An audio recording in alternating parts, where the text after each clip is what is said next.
Olá, bem-vindos a mais uma aula de Economia Política Internacional. Nessa aula trataremos sobre balanço de pagamentos. É mais uma aula, a segunda, no caso, que a gente trata de aspectos mais econômicos, mas lembremos que tudo isso é para a gente ter mais ferramentas para entender a economia política internacional. Vejamos no slide. Nesta aula iremos ver o que é o balanço de pagamentos, sua estrutura e qual sua influência na economia de um determinado país. O balanço de pagamentos ele é importante para que a gente saiba como se relaciona comercialmente o Brasil ou qualquer outro país com o restante do mundo. Então, é mais um aspecto importante do instrumental econômico que nós temos para a gente entender as relações internacionais, comerciais e políticas do Brasil com o restante do mundo. Então, não se preocupem se vocês não entenderem a fundo cada aspecto que mostremos aqui, porque o importante não é que vocês consigam reproduzir contabilmente ou economicamente esse balanço de pagamentos, mas que vocês tenham a ideia do que é um balanço de pagamentos e para que isso serve na nossa análise de relação de um determinado país com o restante do mundo. Então, vamos ver aqui esmiuçar o balanço de pagamentos, mas a ideia é que nós entendamos como, de um modo geral, o que é um balanço de pagamentos e os seus componentes.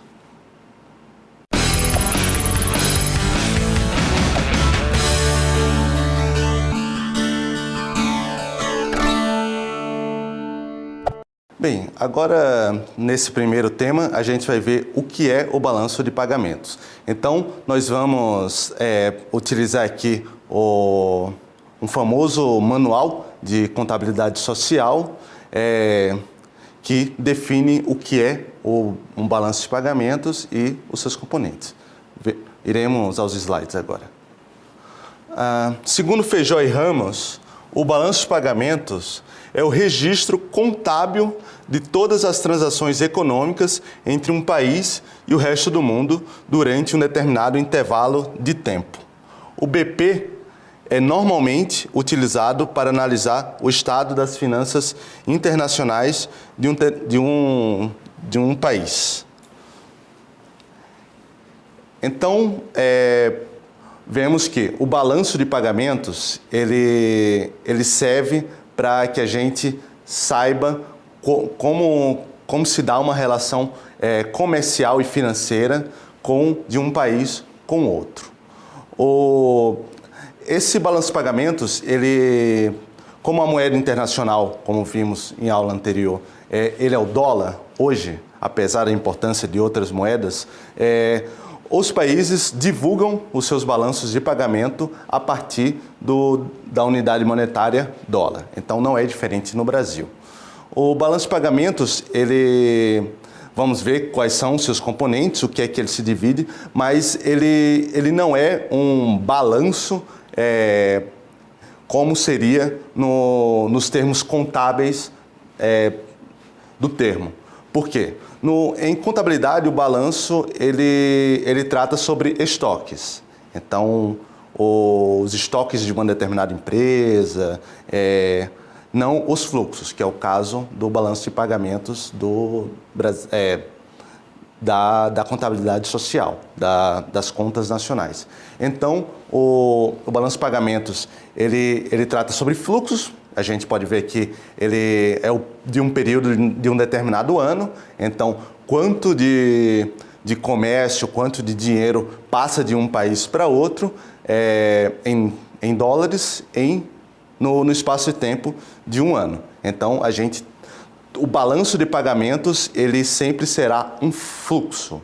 Então, é para a gente saber o que ocorreu em um determinado ano. E um balanço de pagamentos de 2015, ele vai ter dados totalmente distintos do balanço de pagamentos de 2016. Então, é bom que a gente tenha isso em conta. Então, o balanço de pagamentos, ele serve para que a gente saiba quais são em números as relações comerciais e financeiras de um país com outro ou com outros. E isso, sempre que a gente abrir um balanço de pagamentos, nós temos que saber que é só sobre um determinado ano específico. Então, o balanço de pagamentos de 2015, o balanço de pagamentos de 2016, o balanço de pagamentos de 2017.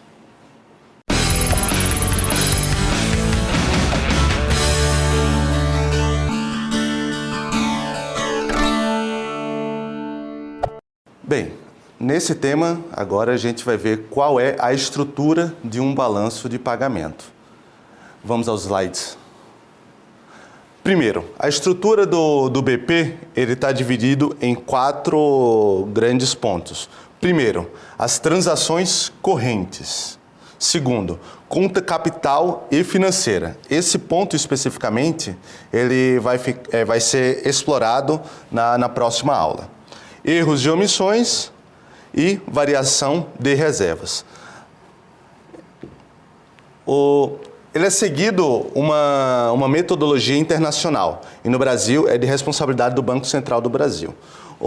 A metodologia, tal como as contas nacionais como um todo, que a gente viu em aula anterior, ele é importante para que para o nosso caso brasileiro, a gente possa comparar com outros e estrangeiros também consigam se comparar ao Brasil.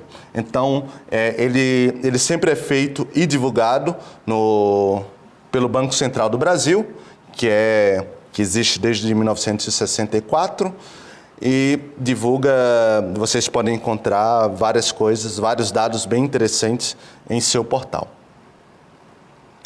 Aqui a gente tem o balanço de pagamentos, a estrutura numa tabelazinha. Então, a é balanço comercial de bens e serviços. Então, a balança comercial de bens e serviços, ela trata sobre quanto de comércio que existe entre o Brasil e o restante do mundo, tanto de bens quanto em serviços. Então, tanto mercadorias que são vendidas, o Brasil é um grande exportador de soja. Então, o quanto que o Brasil vende de soja para o restante do mundo, ele vai na estrutura do balanço de pagamentos, nesse ponto A, então balança comercial. Também ele pode vender serviços de informática, por exemplo, de segurança para países vizinhos. Então, o quanto que ele vai vender desses serviços estará nesse ponto A. Então, balança comercial de bens e serviços. Também o que o Brasil compra. O Brasil também é um importador de componentes. Ele importa bastante mercadorias industrializadas da China. Então, vocês podem ver que hoje tudo que a gente pega em casa, uma TV, um controle remoto, uma roupa, tem lá made in China. Então, ele também, toda essa compra da China, mas também da Malásia, Japão, Estados Unidos, todas essas mercadorias e também os seus serviços também estão nesse ponto A, balança comercial de bens e serviços. Segundo, a balança de rendas e transferências.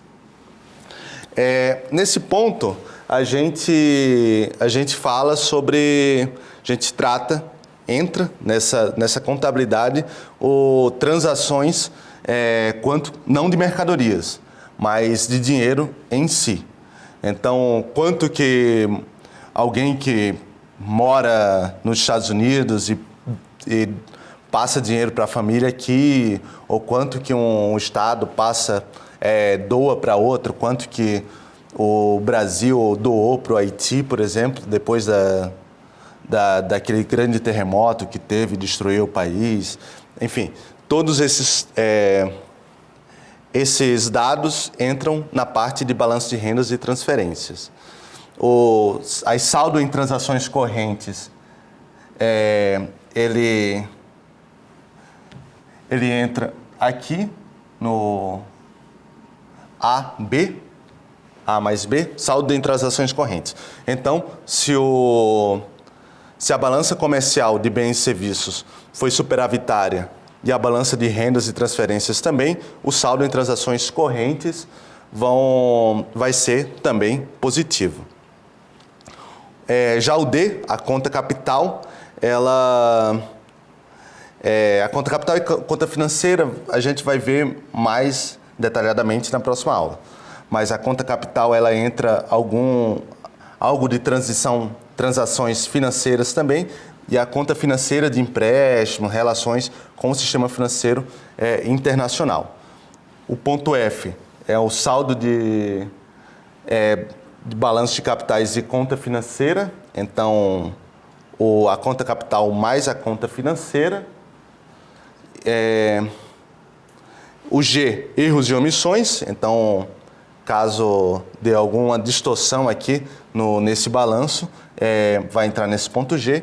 E, por fim, o H, o saldo do balanço de pagamentos, que é o saldo em transações correntes, mais o saldo em balanço de capitais e conta financeira, mais os erros e omissões.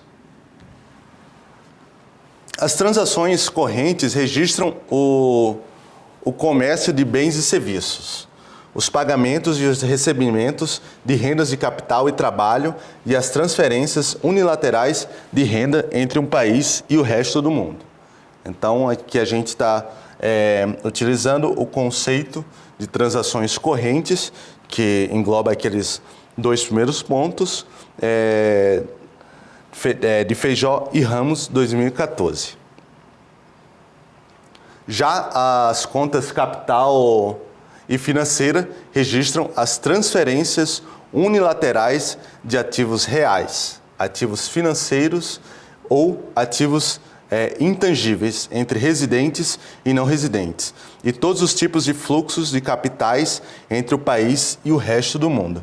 Então, essa palavra residentes e não residentes é importante porque o balanço de pagamentos, ele trata sobre pessoas que residem no país contra todas as outras pessoas que não residem no Brasil. Aí tem, ou no país específico que esse balanço de pagamentos está tratando, né?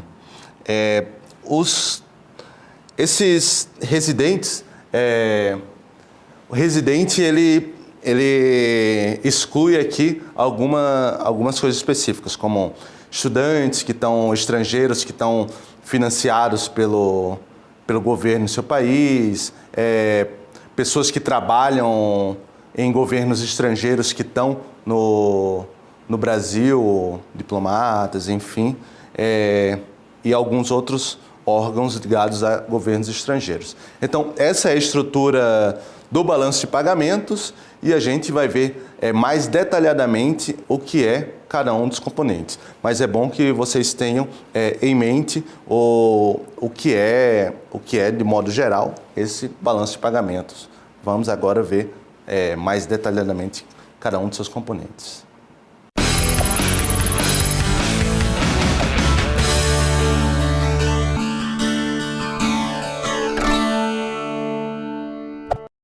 Vamos agora entender melhor a relação entre o balanço de pagamentos com o restante das contas nacionais. Vamos aos slides. É importante que entendamos a relação entre as contas nacionais e o balanço de pagamentos. Lembremos a identidade contábil, que a gente viu em aula anterior, produto igual a renda igual a demanda, gastos. Então, vocês já viram essa identidade contábil, que é fundamental nas contas nacionais, para entender as contas nacionais. Lembrando que PIB menos renda líquida enviada ao exterior é igual ao PNB. Lembram, PNB é o Produto Nacional Bruto.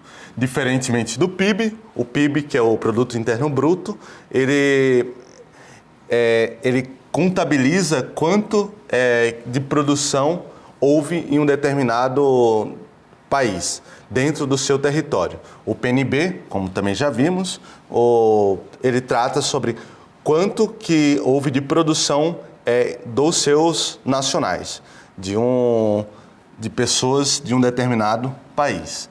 Então, a gente viu também o YLE, que é renda líquida enviada ao exterior. Então, se a gente pegar o PIB, por exemplo, o PIB brasileiro, menos quanto as pessoas enviam ao exterior, aqui a gente vai ter o Produto Nacional Bruto.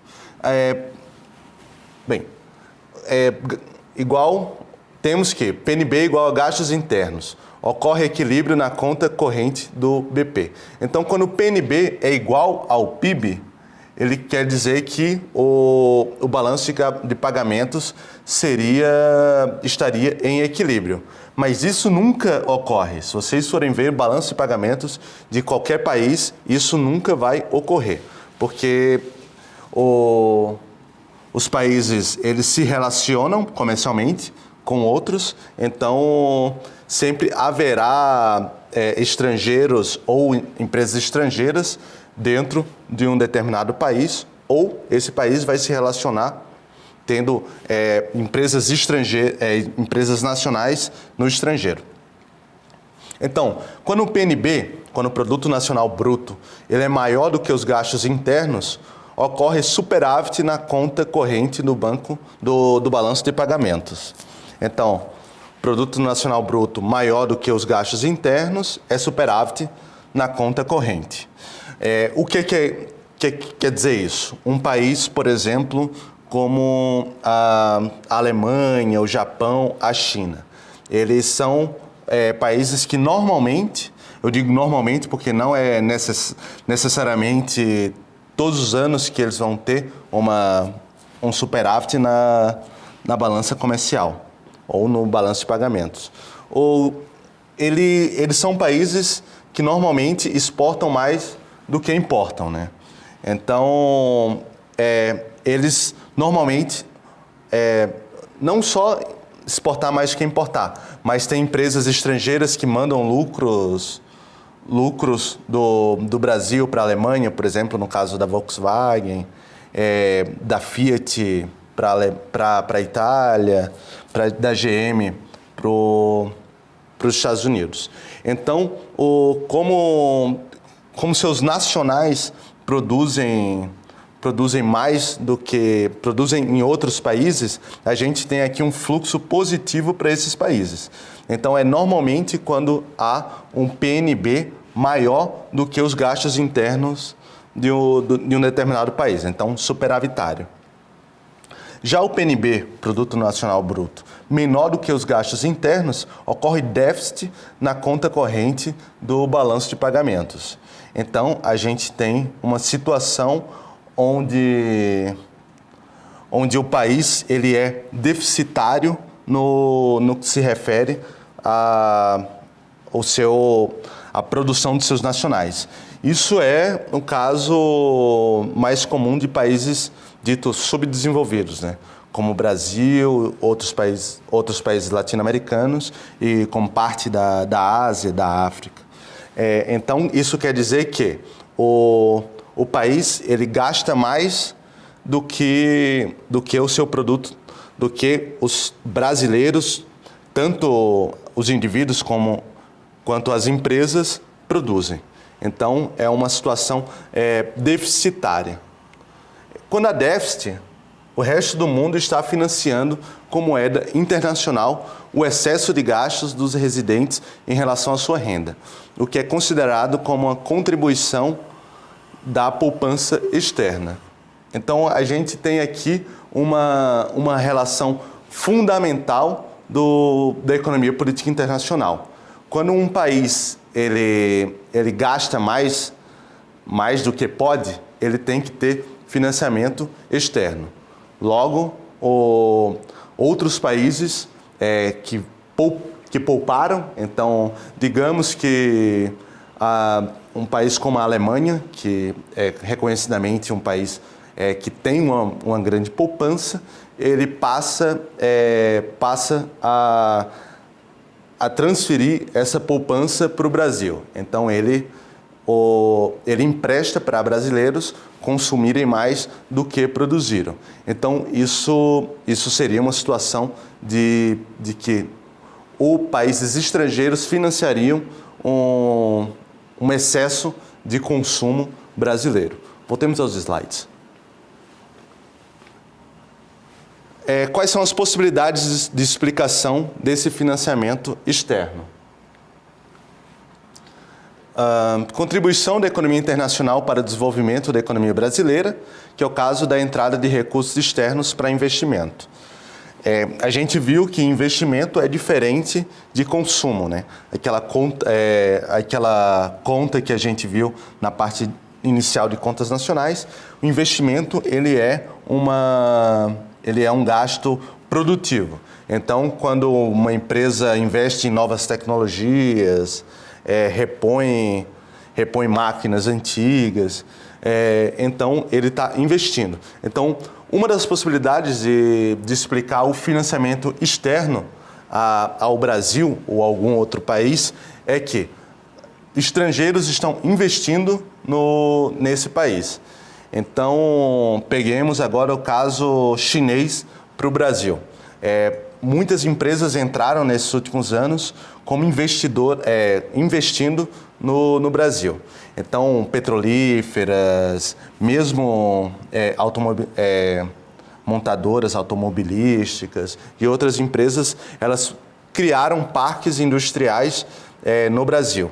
Então, isso é uma entrada de dinheiro no Brasil que fica no Brasil por um espaço de tempo indeterminado. Então, isso é uma contribuição da economia internacional que pode ser considerada como positiva para o caso brasileiro. Outra é empréstimo para financiar os gastos externos. No caso de financiamento de curto ou longo prazo por bancos internacionais. Terceiro, aposta internacional no crescimento, valorização e lucratividade das empresas, que é o caso de entradas capitais para especulação em títulos e ações de empresas brasileiras. Esse caso é uma entrada de dinheiro estrangeiro para, por exemplo, comprar ações na BMF Bovespa.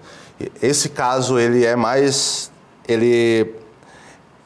volátil, então, diferentemente do caso de investimento em um parque industrial, por exemplo, ele pode entrar e sair a qualquer momento.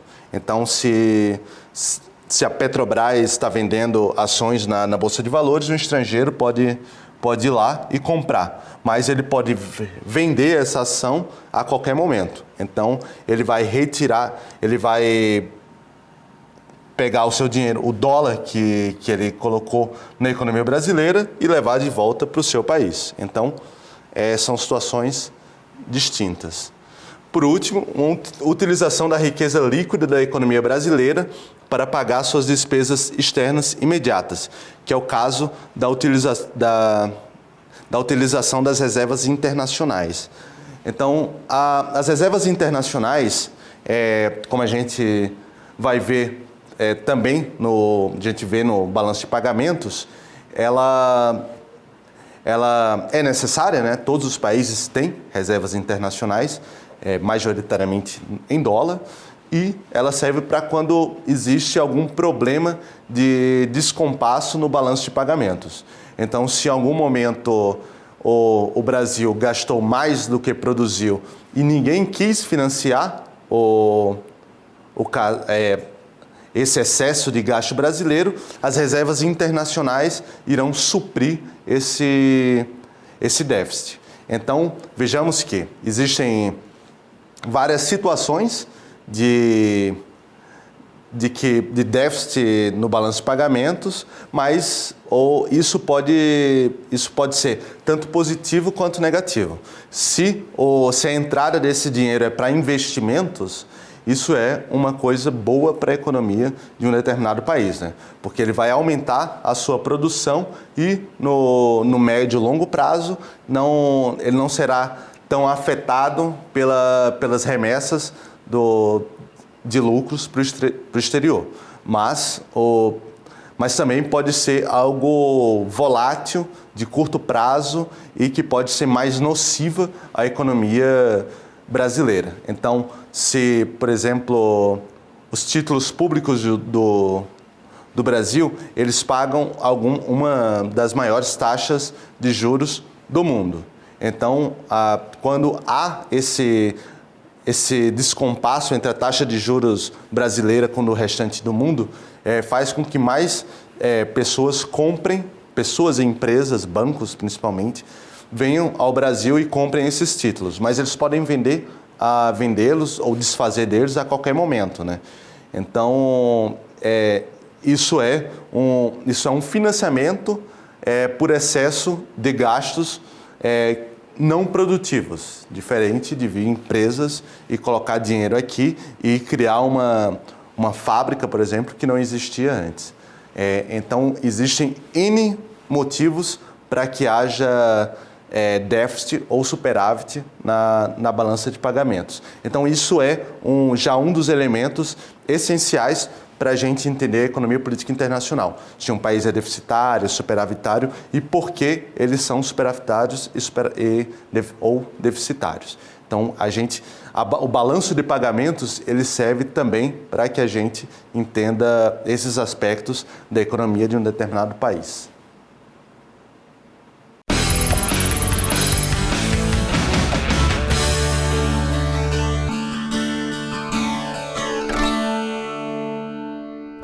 Bem, agora vejamos algumas noções contábeis para esse balanço de pagamentos. Então, nos últimos anos houve algumas alterações contábeis nesse balanço de pagamentos e é importante que a gente veja o que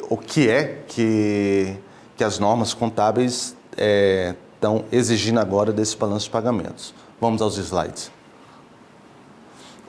A sexta edição do Manual de Balanço de Pagamentos e Posição de Investimento Internacional, Manual do FMI. Esse Manual do FMI é como os países, em geral, eles se baseiam para fazer o seu balanço de pagamentos, né? Então, no caso aqui, que inclusive tem mais detalhadamente no livro o texto de vocês, dessa disciplina, e o referencial nosso é essa sexta edição.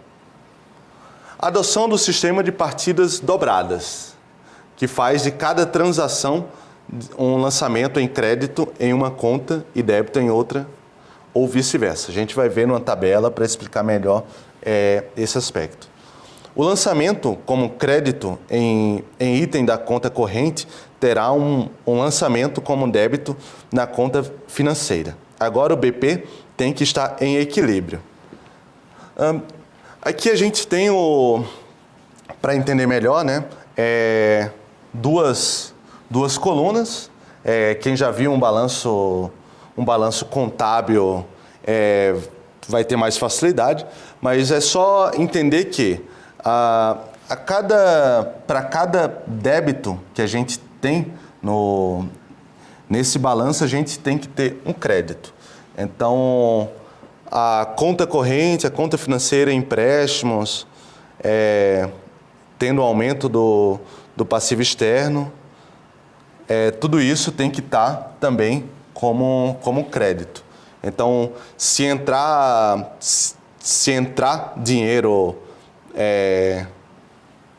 em uma coluna, tem que estar também na outra. Vamos ver aqui em números, um exemplo melhor depois. A conta de posição de investimento internacional. O manual do FMI recomenda que as economias nacionais apresentem a conta posição de investimento internacional, utilizando-se dos conceitos contábeis de ativo e passivo em um balanço patrimonial. Então, olhem, a posição de investimento internacional na economia brasileira, versão estilizada. Todo esse ativo externo que a gente tem é investimento de empresas brasileiras no exterior, por exemplo. Vai ter no passivo um investimento direto de empresas estrangeiras no Brasil. O investimento de brasileiros em carteira de ativos financeiros no exterior, ações e títulos. Ou seja, as ações e os títulos que brasileiros têm no exterior vão ter também, em contrapartida, o que os estrangeiros têm no Brasil. Então, investimentos estrangeiros em carteira de ativos financeiros no Brasil, ações, títulos. Empréstimos para empresas estrangeiras e, do outro lado, empréstimos de bancos estrangeiros para brasileiros. Então, no ativo externo, crédito comercial para empresas estrangeiras, também, do outro lado, vão ter crédito comercial de bancos estrangeiros para empresas brasileiras. E, no final, os ativos de reserva internacional. Então, a moeda o que a gente vai ter de reserva internacional. Então, vejam que no balanço, ele tem tanto o que os brasileiros têm no exterior, quanto que os estrangeiros têm no Brasil. Então, não é só o que os estrangeiros têm no Brasil ou têm no exterior. Então, voltemos só para vocês terem uma ideia melhor. Vejam que todo débito aqui gera um crédito. Então, toda conta corrente, se a conta corrente, conta financeira, empréstimos, aumento de passivo externo, ele é positivo, ele na outra coluna estará como crédito com o restante do mundo. Então, R$600 mil de crédito, aqui aumenta o ativo da reserva. Então, esses são detalhes para que vocês entendam melhor a questão contábil do balanço de pagamentos. Mas a questão fundamental aqui é que não precisam se prender tanto a isso, mas mostrar aqui avanços da contabilidade do balanço de pagamentos internacionalmente.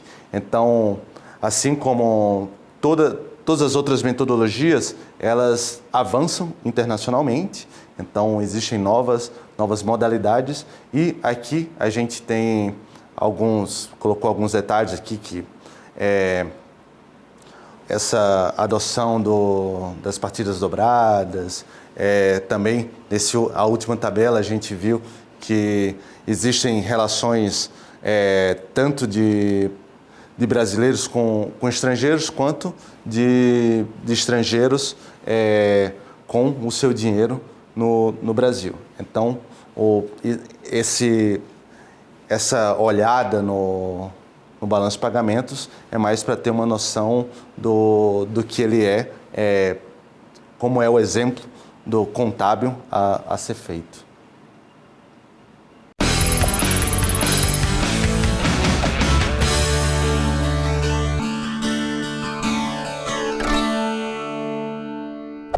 Bem, agora vamos ver novamente questões de superávit e déficit no balanço de pagamentos. Vamos aos slides. Déficit nas contas correntes e de capital compensado com superávit na financeira. A gente vai ver melhor na próxima aula essa relação com a conta capital e financeira. Mas vamos ver já agora como elas se relacionam aqui também. É pouco provável que essas contas se encontrem equilibradas no curto prazo. Isso aqui a gente já discutiu, né? Nenhum país no mundo vai ter uma conta equilibrada ou próximo disso eternamente. A gente vai ver mais para frente alguns exemplos na prática, vamos discutir esse desequilíbrio no mundo. Mas é bom ter na cabeça que não existe equilíbrio, principalmente a curto prazo, no balanço de pagamento nos países Brasil afora. Com isso, déficits temporários na conta corrente podem ser financiados por superávites na conta financeira. Vamos ver aqui 2 exemplos. Exemplo 1. Caso haja um déficit na conta corrente por um excesso de importações, mas que seja de novas máquinas tecnologicamente mais avançadas, um investimento tecnológico, mas feito fora do país.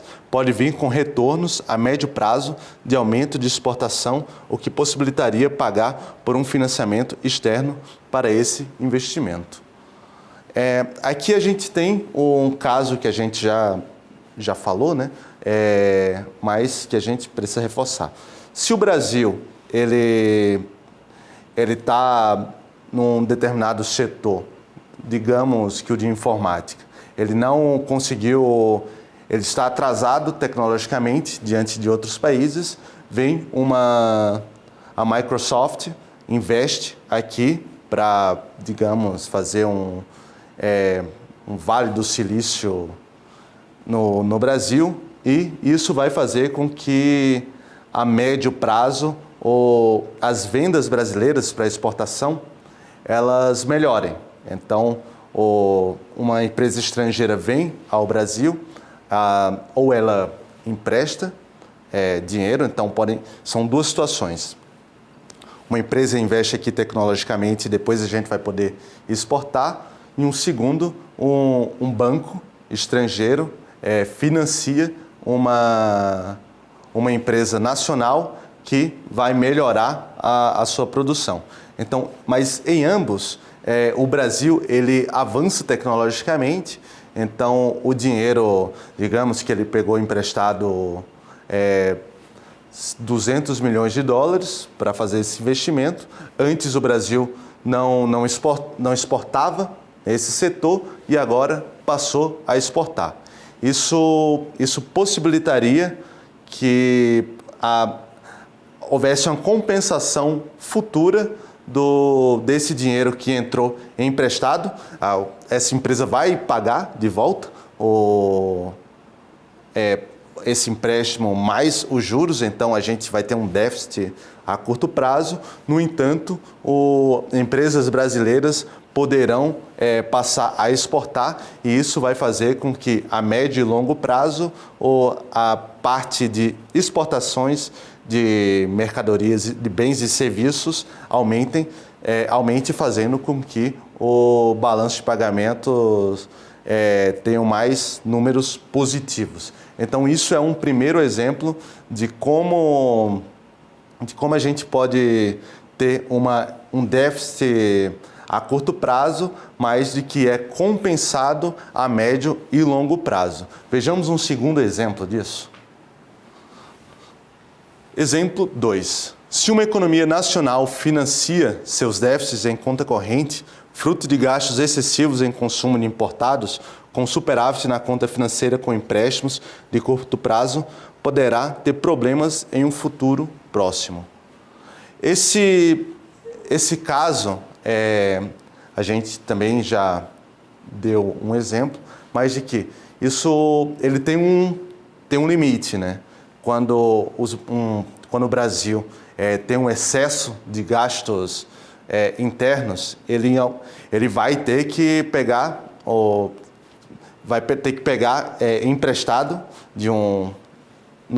internacionalmente, fora do país, para compensar em dólar o seu excesso de gasto no exterior.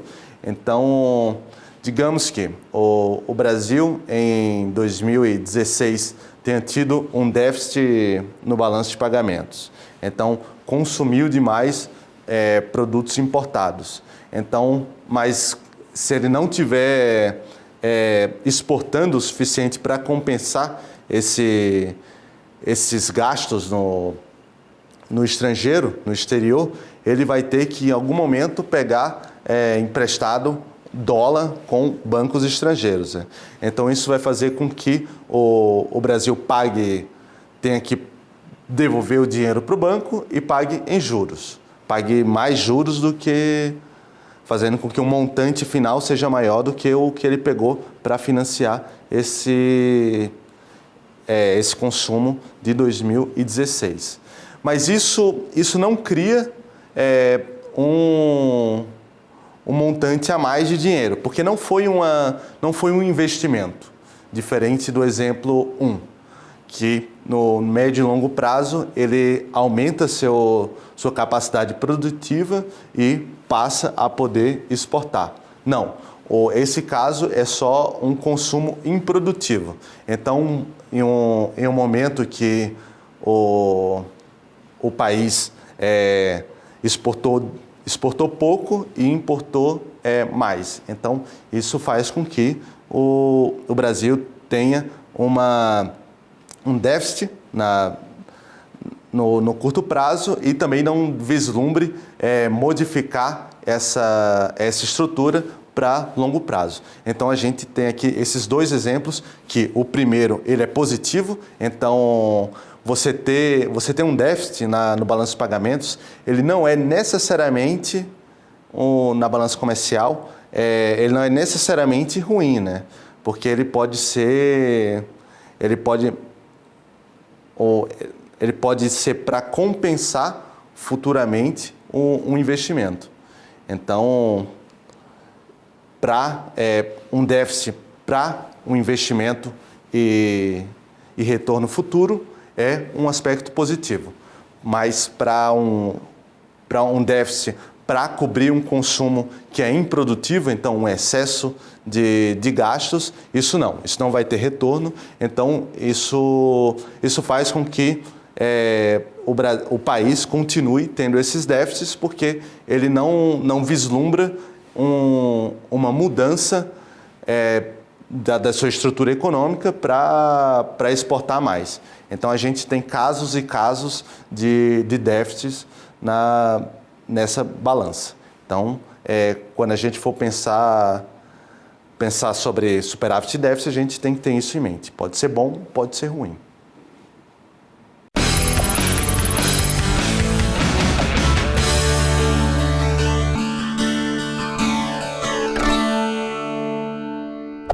Bem, a gente discutiu muitas questões nessa aula, mas vamos pensar como a gente põe isso na prática. Eu fiz aqui uma sugestão para vocês. Entender como se lê e se utiliza os dados sobre o setor externo brasileiro. Então, para a economia política internacional, o que nos interessa mais é essa parte do setor externo. Entre no site do Banco Central do Brasil. Procure a série histórica do balanço de pagamentos e monte seus próprios gráficos sobre a evolução das contas internacionais brasileiras nos últimos 4 anos. Então, não sei se tem 2016, 2015, 2014, 2013. Então, a gente já teria uma noção de como foi o comportamento do Brasil entrando nessa atual crise econômica. O Banco Central do Brasil ele tem diversos dados, como eu disse no começo, né? Mas como ele é quem divulga esse balanço de pagamentos, é importante que vocês conheçam esse site e os seus dados. Então, o que a gente pode verificar aqui? Quando vocês forem montar esses gráficos, que vocês podem vocês baixam lá no site do Banco Central, em arquivo de Excel, vocês podem fazer o quanto que vocês quiserem. Pegar os dados, até não só 4, mas vocês podem pegar dos últimos 10 anos, que aí vocês vão poder verificar como foi do auge do crescimento econômico brasileiro até a crise econômica que começou em 2014, 2015. Então, vocês vão poder verificar que no final do governo Dilma I, a crise econômica internacional fez com que o Brasil tivesse menos demanda externa para exportar, né? Então, vocês vão já ver que houve um declínio dos dados referentes à exportação.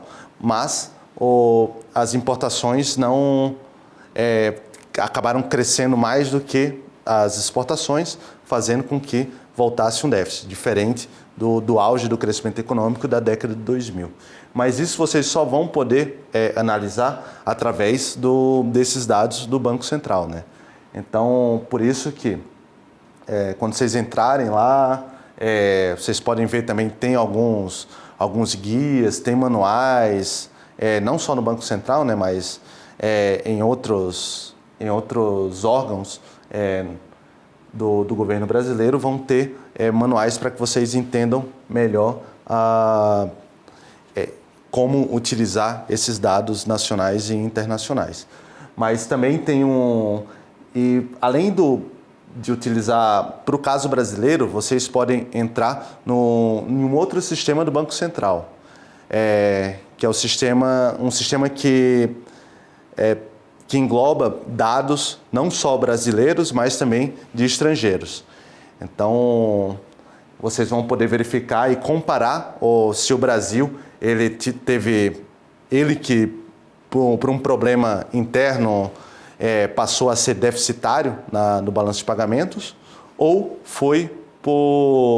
outros países também se comportaram tal como ele. Então, o sistema se chama SGS, vocês vão se colocarem no Google lá, vocês vão encontrar, e vocês vão poder pegar o caso brasileiro e comparar com Argentina, Chile, Estados Unidos, Alemanha, Itália, e poder confrontar essa evolução do déficit ou superávit do balanço de pagamentos de cada país com o brasileiro. Então, é importante que vocês façam isso, porque apesar de a gente, como eu frisei aqui, não ser tão importante para a gente a questão contábil em si, mas é importante que a gente tenha noção do que esses dados representam para a gente que se interessa por economia política internacional. Então, que países sejam superavitários ou deficitários em cada momento de uma série histórica, isso é importante para o nosso estudo. Então, quando vocês quiserem fazer estudos e pesquisas empíricas, vocês vão ter que utilizar esses dados. Então, entrem lá no site do Banco Central do Brasil, só vocês colocarem no Google Banco Central do Brasil, vai aparecer lá, vocês entram e verificam. Vocês podem também aproveitar para dar uma olhada em outros dados sobre o sistema financeiro nacional e internacional. Isso aí vai contribuir bastante para a formação de vocês.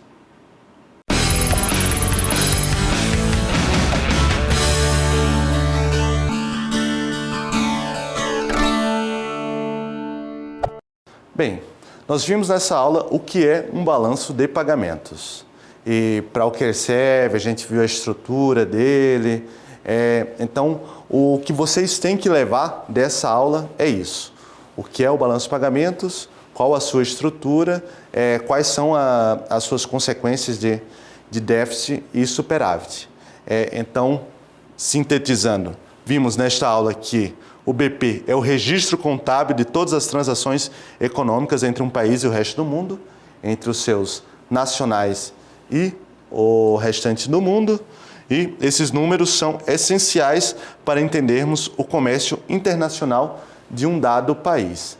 Então, pensemos que o balanço de pagamentos é o que a gente também vai ver um pouco mais aprofundado, 2 pontos dele na próxima aula, mas de que ele registra o comércio entre um país com o restante do mundo, sempre em dólares, é importante a gente ter isso em mente, e que superávites e déficits de curto prazo, eles devem ser explicados, então podem ser por diversos motivos, e cabe a quem se interessa pela economia política internacional entender por que um país está deficitário ou superavitário. Isso também tem a ver com qual a sua posição dentro da ordem econômica internacional, um conceito que a gente já viu em aula anterior, e porque que a gente tem que lembrar que tudo isso está relacionado à ordem econômica internacional, né? Então, se o Brasil ele é mais deficitário, ele tem mais déficits em suas contas do que a Alemanha, do que os Estados Unidos, isso tem a ver com qual a sua posição dentro dessa ordem econômica internacional. Se ele é um país que importa produtos caros, enquanto que exporta produtos relativamente mais baratos, enfim. Isso tudo está sempre relacionado ao nosso grande objeto de observação, que é a ordem econômica internacional. Então, revejam esse balanço de pagamentos, entrem no site do Banco Central do Brasil e vejam por vocês mesmos como é como está a atual situação econômica internacional do Brasil, que vocês vão conseguir verificar a partir dessa análise do balanço de pagamentos. Então vejam isso, olhem novamente, porque a questão contábil para estudantes de relações internacionais, obviamente, sempre pode dar uma dificuldade a mais. No entanto, o que a gente precisa entender, que são os grandes números do balanço de pagamentos, a gente pode, com esse conhecimento básico que a gente está tendo nesse curso, a gente vai poder entender muito bem, não só contabilmente, o que esses dados estão dizendo, mas quais são os seus significados econômicos e mesmo políticos. Então, o recado dessa aula é isso: balanço de pagamentos, o que é que significa ele economicamente, politicamente, e o que a gente pode extrair para o nosso conhecimento prático.